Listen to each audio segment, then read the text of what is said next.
पुराने समय में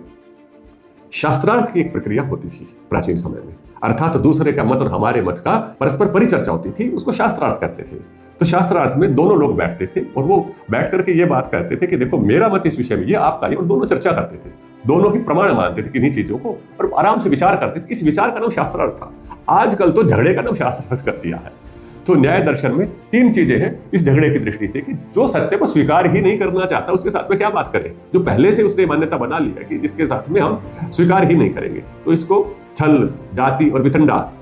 ऐसे शब्दों का प्रयोग न्याय शास्त्र में कहा गया है कि छल करना है,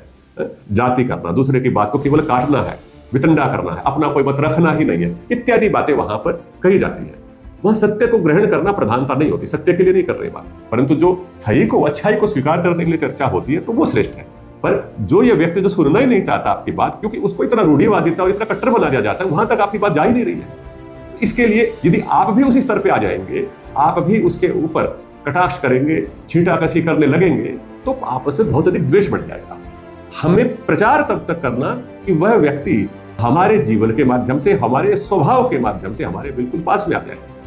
हमारे और उसका बीच में संवाद स्थापित हो जाए। तो यहां तक हमारा प्रचार करता है, यहां तक जिसको आप कह सकते हैं कि हम विज्ञप्ति दे सकते हैं, विज्ञापन है हमारा, आपको बता सकते हैं कि व्यक्ति के साथ हमारा संवाद हो, बस उसके आगे बहुत सरल भाव से, बहुत ही आत्मीय भाव से, उसके हित की कामना से यदि हम कहेंगे तो वो वास्तव में प्रचार होगा, तभी उसका मन बदलेगा। वह आपके जीवन को देख करके ही बदल जाता है। कई बार व्यक्ति जो साधारण बुद्धि के होते हैं वह यह कह देते हैं कि जी हमारे को नहीं बदलना, परंतु आपका जीवन हमें बड़ा अच्छा लगता है, इसलिए जो आप कहते हो वो बात हमने स्वीकार कर ली।